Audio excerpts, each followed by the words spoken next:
Nothing phone 3A এই ফোনটা আজ থেকে 5-6 মাস আগে রিলিজ হলেও তখন এই ফোনটিতে প্রচুর বাগভাল্লুক ছিল, যার জন্য অনেকেই হয়তো এই ফোনটি তখন অ্যাভয়েড করে গিয়েছেন, কেনেননি।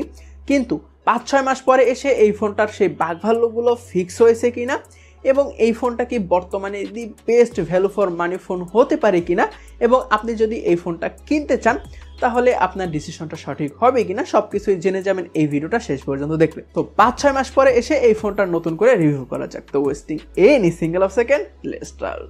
কোন ফোনের ডিজাইন যদি সব থেকে ইউনিক আর সুন্দর হয় সেটা আমি বলবো অবশ্যই নাথিং ফোনগুলোর ডিজাইন। নাথিং ফোন 3তেও কিন্তু সেই সেমি ট্রান্সপারেন্ট ডিজাইন ব্যবহার করা হয়েছে এবং অবশ্যই এবার প্লাস্টিকের বদলে গ্লাস ব্যবহার করা হয়েছে, যেটা দেখতে খুবই বেশি প্রিমিয়াম লাগে। ব্যাক সাইডটা অথবা ডিসপ্লেটা কোনোটাই কার্ভ না, সম্পূর্ণটা ফ্ল্যাট, যেটা আমার ফেভারিট, কারণ কার্ভ জিনিস আমার অতটা ভালো লাগে না সেটা যদি ফোনের ক্ষেত্রে হয়, বাট ফোনের ক্ষেত্রে ফ্ল্যাট জিনিস আমার সব থেকে বেশি পছন্দের। ব্যাক সাইডে 3টা এলইডি স্ট্রিপ পেয়ে যাবেন, এটা নোটিফিকেশন লাইন এবং আরও কাস্টমাইজ করে অনেকভাবে ব্যবহার করা যায়, যেটা দেখতে পার্সোনালি আমার কাছে অনেক বেশি কুল লাগে।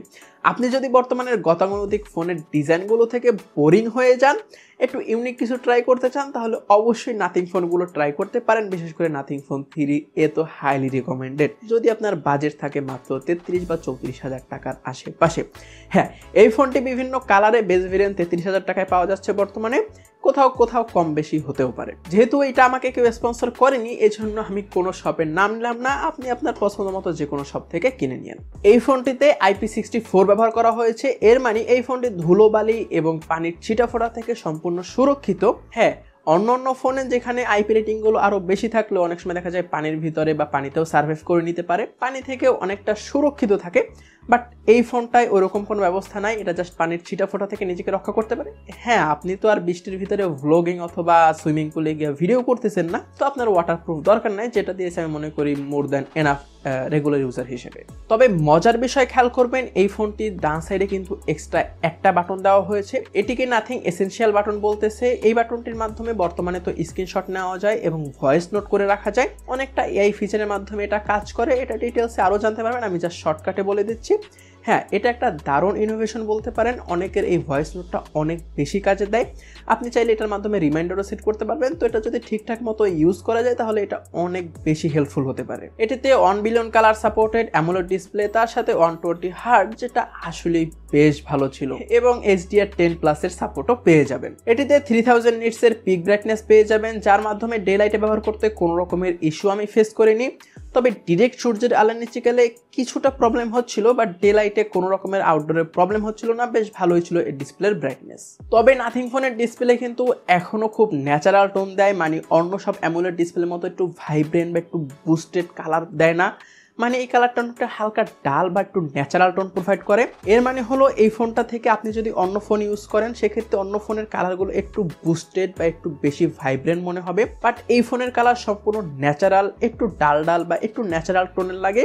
এটা অনেকের কাছে ভালো লাগতে পারে, অনেকের কাছে রিয়েলিস্টিক ফিল হতে পারে, আবার অনেকের কাছে একটু খারাপও লাগতে পারে। তবে এটা আমার কাছে বেশ ভালো লাগে, ন্যাচারাল টোনটা দেখতে একদম রিয়েল ফিল হয়। এবং অবশ্যই এটাতে 6.77 ইঞ্চের ডিসপ্লে ব্যবহার করা হয়েছে, যেটা বেশ বড় সড়ো, মানে ছোটোর কাতারে পড়ে না, বড় কাতারেই পরে। তো ডিসপ্লের সাইজ আমার কাছে পারফেক্ট লেগেছে, না ছোট না বড়, একদম পারফেক্ট একটা ডিসপ্লে। আর হ্যাঁ, অন্য ফোন এখন গরিলা গ্লাস ইউজ করলেও এটা পান্ডা গ্লাস ইউজ করেছে, তো গরিলার থেকে পান্ডা গ্লাস কতটা ভালো হবে আমার কোনো আইডিয়া নেই। আমার হাত থেকে 2-1বার ফোনটা পড়ে যাওয়ার পরও একদম পারফেক্টলি অক্ষত ছিল, কিন্তু প্রবলেম হয়েছে ইন্ডিয়ান এক ইউটিউবারকে দেখলাম, সে ভিডিও করার সময় ফোনটা হাত থেকে পড়ে ফেটে গিয়েছে ডিসপ্লের এক সাইড, বাট সেটা সিঁড়িতে পড়েছিল, কোন পজিশনে পড়েছিল অনেক কিছুর উপরে ডিপেন্ড করে। তো এই ফোনটা যদি আপনি নেন অবশ্যই একটা প্রোটেকশন গ্লাস ইউজ করবেন বা স্ক্রিন প্রোটেক্টর গ্লাস ইউজ করবেন, এটা অবশ্যই হাইলি রিকমেন্ডেড। এটিতে নাথিং ওএস 3.1 ব্যবহার করা হয়েছে, যেটা অ্যান্ড্রয়েড 15 উপরে বেস করা। এটা আপনি যখন ব্যবহার করবেন একদম অথেন্টিক একটা অ্যান্ড্রয়েড ফিল পাবেন, হেভি যে কাস্টমাইজ করা এরকম না, বাট নাথিংয়ের অবশ্যই পার্সোনাল টাচ আছে, যার কারণে এটার ইউআইটা আমার কাছে অনেক বেশি ভালো লেগেছে। পার্সোনালি আমি আগে শাওমির ইউআইয়ের ফ্যান ছিলাম, শাওমির ইউআইটা আমার কাছে বেশ ভালো লাগতো, বাট আমি যখন নাথিংয়ের ইউআই দেখছি তখন এটার ডিজাইন, এটার কোয়ালিটি আমার কাছে বেশ ভালো লেগেছে। ইউআইয়ের এক্সপিরিয়েন্স ছিল একদমই স্মুথ, কোনো ল্যাগ বা এরকম ইস্যুতে একদমই ফেস করিনি। পারফরম্যান্স ছিল খুব ভালো এবং লক স্ক্রিনেও অনেক শর্টকাট অ্যাড করে রাখা যায়। ওভারঅল এটার ইউআই আমার কাছে বেশ ভালো লেগেছে, হয়তো বা কিছুদিনের ভিতরে এটার ইউআই আমার কাছে সব থেকে ফেভারিট হলেও হতে পারে। এটিতে চিপসেট হিসাবে কোয়ালকম কোয়ালকম স্ন্যাপড্রাগন। এটিতে প্রসেসর হিসাবে কোয়ালকম স্ন্যাপড্রাগন 7S Gen 3 ব্যবহার করা হয়েছে। খুব বেশি হাই লেভেলের যে এরকম না, বাট পারফেক্ট একটা প্রসেসর ব্যবহার করা হয়েছে। এটিতে গেমিং এক্সপিরিয়েন্স ছিল বেশ ভালো। পাবজিতে 90 FPS তো আরামসে পাওয়া যাচ্ছিল, আর আপডেটের পরে 120 FPS আনলক হয়ে গিয়েছে। তো পাবজি যদি আপনি খেলেন সেক্ষেত্রে 120 FPS-এও কিন্তু পাবজি খেলতে পারবেন। আর লং টাইম গেমিং করার পরও খুব বেশি যে গরম হয় এমন না, মোটামুটি গরম হয়, মানে যেটা স্বাভাবিক। অতিরিক্ত পরিমাণে কিন্তু গরম একদমই হচ্ছিল না, এবং গেমিং এক্সপিরিয়েন্স ছিল খুব বেশি ভালো। আর 120 FPS-এ গেমিং করতে তো সেই ফিল হচ্ছিল, একদম বাটারি স্মুথ। অনেক রিভিউয়ারকে দেখলাম এটার স্টোরেজ টাইপ UFS 2.2 নিয়ে কমপ্লেন করতেছেন। এটা কেন 2.2 ব্যবহার করা হয়েছে, 3.1 ব্যবহার করা হয়নি? ভাই বিশ্বাস করেন দুইটার ভিতরে যে তফাৎ খুব বেশি না, জাস্ট 18, 19, 20-এর তফাৎ। তো এটা আপনি রিয়েল লাইফে একদমই ফিল করবেন। এখানে যে 2, 3, 5 সেকেন্ড ডিলে এরকম না, খুবই ফাস্ট ছিল। UFS 2.2 যথেষ্ট পরিমাণে ফাস্ট। এটা ভাই রিয়েল লাইফ আপনি ফিলই করবেন না যেটা স্লো বা এরকম কিছু। তো এই স্টোরেজটা নিয়ে কমপ্লেনের কোনো কিছু আমি মনে করি না। এই ফোনের ব্যাকে ব্যবহার করা হয়েছে 3টি ক্যামেরা, একটি 50 মেগাপিক্সেলের ওয়াইড লেন্স, একটি 50 মেগাপিক্সেলের টেলিফটো লেন্স, আর 8 মেগাপিক্সেলের একটি আল্ট্রা ওয়াইড লেন্স। 8 মেগাপিক্সেল কম হয়ে গেল না? যাই হোক, ক্যামেরা পারফরমেন্স ছিল বেশ ভালো। আপনি যদি ছবি তোলেন সোশ্যাল মিডিয়া আপলোড করার জন্য রেডি ছবি পেয়ে যাবেন। ছবির পারফরমেন্স ছিল খুব ভালো। আপনি যদি পোর্ট্রেট ছবি তোলেন, পোর্ট্রেটের এজ ডিটেকশনও খুব ভালো ছিল। পোর্ট্রেট আপনি যদি 4x পর্যন্ত জুম করেন, মাঝে মাঝে এজ ডিটেকশনে একটু গরমার লক্ষ্য করলেও করতে পারেন, বাট এটা রেগুলার বেসিসে হয় না। বাট আপনি রেগুলার বেসিসে পোর্ট্রেট থেকে বেশ ভালো আউটপুট পাবেন। সোশ্যাল মিডিয়া আপলোড করার জন্য একদম রেডি ছবি পেয়ে যাবেন। ছবির ডাইনামিক রেঞ্জও ছিল বেশ ভালো। Day light, low light, indoor বা আউটডোর সবকিছুতেই ছবির পারফরমেন্স আমার কাছে বেশ ভালো লেগেছে। আপনি ছবি নিয়ে রেগুলার ইউজার হিসেবে কোনো কমপ্লেন করতে পারবেন না। সোশ্যাল মিডিয়ায় একদম রেডি টু আপলোড ছবি পেয়ে যাবেন। এবং এটির ব্যাক ক্যামেরা দিয়ে 4K আপ টু 30 FPS পর্যন্ত ভিডিও করতে পারবেন। এবং ভিডিওর স্টেবিলাইজেশন ছিল বেশ ভালো, ইমপ্রেস করার মতো। ভিডিও যথেষ্ট পরিমাণে স্টেবল ছিল। তবে সমস্যা হলো সেলফি ক্যামেরা দিয়ে 4K ভিডিও করা যায় না। সেলফি ক্যামেরা দিয়ে 1080p 60 FPS পর্যন্ত সর্বোচ্চ ভিডিও করতে পারবেন। এই ফোনটির সেলফিও ছিল বেশ ভালো, মোটামুটি ন্যাচারাল টোন বা অনেকটা আইফোন টাইপের টোন এটার থেকে আউটপুট পাবেন। এর সেলফির আউটপুট নিয়েও আমি সম্পূর্ণ সন্তুষ্ট ছিলাম। আপনি যদি ডেডিকেটেডলি শুধুমাত্র ক্যামেরা পারফরমেন্সের জন্য ফোন না কিনে থাকেন, তাহলে এই ফোনের ক্যামেরা নিয়ে আপনি কোনো ইস্যু ফেস করবেন না। ডে টু ডে আপলোডের জন্য সোশ্যাল মিডিয়ায় অবশ্যই সোশ্যাল মিডিয়া রেডি ছবি পেয়ে যাবেন। তবে আমি ডে লাইটে 4K 30 FPS ভিডিও করার পরও অনেক সময় ভিডিওতে কিছুটা নয়েজ লক্ষ্য করেছি।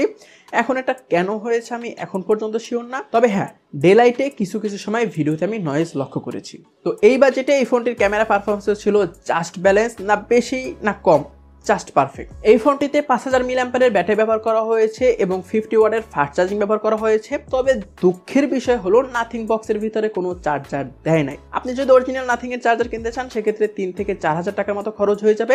আপনি চাইলে 1-2 হাজার টাকা বা আরো কমের ভিতরে থার্ড পার্টি চার্জার কিনতে পারেন, অ্যাঙ্কর, বাসুস বা এরকম কিছু। তো সেক্ষেত্রে এগুলো ভালো পারফর্ম করে, অবশ্যই একটু দেখে শুনে ভালো কিনবেন। বিশেষ করে পিডি চার্জারগুলো যদি কিনতে পারেন সেটা বেস্ট হবে। যদি নাথিং এর অরিজিনাল চার্জার ব্যবহার করেন তাহলে 19 মিনিটে 50% এবং 56 মিনিটে 100% চার্জ হয়ে যাওয়ার কথা। তবে থার্ড পার্টি চার্জারগুলো ব্যবহার করলে 5-10 মিনিট এদিক সেদিক অবশ্যই হবে। তো সাধারণ ইউজার হিসেবে মাঝে মাঝে হয়তো একটু গেম টেম খেলেন, একটু ক্যামেরা ব্যবহার করেন, জাস্ট স্ক্রলিং টেলিং করেন বা ব্রাউজিং করেন, এই টাইপের যদি ব্যবহার করেন তাহলে অনায়াসেই একদিন পার হয়ে যায়। জাস্ট রাত্রে বাসায় ব্যাক করে চার্জ দিলেই হয় এবং সকালে ফুল চার্জ নিয়ে বের হলেই হয়। তো সাধারণ ইউজে এটার ব্যাটারি ব্যাকআপ বেশ ভালোই ছিল। এটার ব্যাটারি ব্যাকআপ নিয়ে কমপ্লেন করার মতো আমি কিচ্ছু দেখিনি। এখন আসি এই ফোনটা কার জন্য। এক কথায় আপনি যদি একটা পারফেক্ট ফোন চান, না কম না খুব বেশি, জাস্ট পারফেক্ট সব দিক থেকে। আপনি হয়তো মাঝে মাঝে ক্যাজুয়াল গেম খেলেন, প্রফেশনাল না ক্যাজুয়ালি গেম খেলেন, গেমে ভালো পারফরমেন্স পাবেন, সোশ্যাল মিডিয়ায় ভালো ছবি আপলোড করেন মাঝে মাঝে, সেক্ষেত্রে সোশ্যাল মিডিয়ার জন্য খুব সুন্দর সুন্দর ছবিও পেয়ে যাবেন। ডে টু ডে লাইফে ব্যবহার করেন, ইউনিক ডিজাইন চাচ্ছেন, দেখতে কুল লাগবে ফোনটা, এরকম কিছু চাচ্ছেন, বিল কোয়ালিটিও মোটামুটি ভালোই চাচ্ছেন। তো ওভারঅল এক কথা আপনি যদি জাস্ট পারফেক্ট একটা ফোন চান তাহলে এই বাজেটে এখনো নাথিং ফোন 3A আপনি চোখ বন্ধ করে অবশ্যই কিনতে পারেন। তো আবারও বলতেছি, আপনি যদি পারফেক্ট সুন্দর একটা ফোন চান তাহলে অবশ্যই নাথিং ফোন 3A আপনার জন্য পারফেক্ট চয়েস হতে পারে। তো আজকের ভিডিও পর্যন্ত আশা করি ভিডিওটা ভালো লেগেছে। যদি ভালো লেগে থাকে তাহলে অবশ্যই সাবস্ক্রাইব তো মাস্ট। আর দেখা হলেও হয়ে যেতে পারে অন্য কোনো দিন অন্য কোনো ভিডিওতে। সে পর্যন্ত সবাই সুস্থ থাকবেন, ভালো থাকবেন। Till then take care. আসসালামু আলাইকুম।